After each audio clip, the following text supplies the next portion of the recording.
আসসালামু আলাইকুম।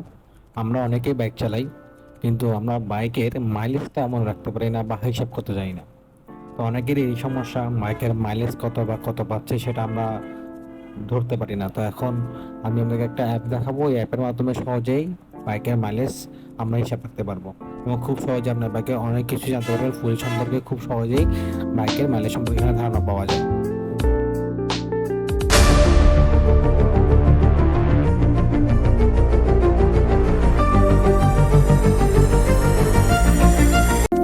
প্রথমে আমরা গুগল প্লে স্টোরে চলে আসবো। গুগল প্লে স্টোরে গিয়ে সার্চ দেবো ফুয়েল লগ। এই ফুয়েল লগ ফার্স্ট যে ওটা আসবে, অ্যাপটা আমার ডাউনলোড করে নিই। তো ডাউনলোড করলেই আপনার একটা ইন্টারফেস পাবেন। তো এখানের মধ্যে আমার বাইকের নাম, তারপর আমার কনজাম্পশন কত, বা আমার কত কিলোমিটার কতটা খরচ, মাইলেজ করে সেটা সব অনেক দেখতে পাবেন। এবারে একটা ইন্টারফেস আমরা পাবেন। এখানে আমি মোট 103 কিলোমিটার চালাইছি 6 লিটারে, আর আমার খরচ 786 টাকা।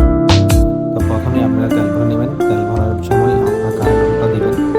কারেন্টটা আমার সময় ছিল 590, আর আমার ফুয়েল হলো আমার হচ্ছে 2 লিটার, আর ফুয়েল ইউনিট প্রাইস হচ্ছে 135 টাকা।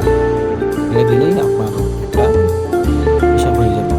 তারপরে হয় যে আপনার ফুলটাকে ফুল দিবেন, নাহলে আপনার প্রিভিয়াস এখানে সেটা আনলক করবেন। আনলক করলে হয়ে যাবে। এখানে যে 590 আমার 2 লিটারে গান 8 মাস চলছে। এই যে আমার মোট চলছে গাড়ি এর আগে 67 কিলোমিটার চলছে 2 লিটারে, আমার খরচ হচ্ছে 262 টাকা। এখানে মধ্যে দেখেন এই এটা কারেন্ট ওভার হিসাব, মানে 590 থেকে 530 থেকে 590 আমার গাড়ি চলছে 67 কিলোমিটার 2 লিটারে, আর খরচ আমার 262 টাকা। এইভাবে আমার আমি যত তারিখে যত তারিখে আমি তেল ঢুকাইছি এবং আমার এগুলোর সাথে সব হিসাব আছে। দেখেন আমার ড্রাইভিং কস্ট প্রতি কিলোমিটার প্রতি 10 টাকা 65 পয়সা, আর আমার কনজাম্পশন মানে আমার মাইলেজ হচ্ছে 28.43। তো আমার মাইলেজ কম, আমার গাড়ির একটু সমস্যা হচ্ছে, সেগুলো ঠিক করে দিতে হবে। দেখি অ্যাপটা চেঞ্জ করতে হবে অনেক। এবার আপনি সব খরচ দিয়ে পেয়ে যাবেন। আমার টোটাল হচ্ছে 570 কিলোমিটার চালিয়েছি, 170 কিলোমিটার চালিয়েছি 8 লিটারে, আর খরচ আমার 1,048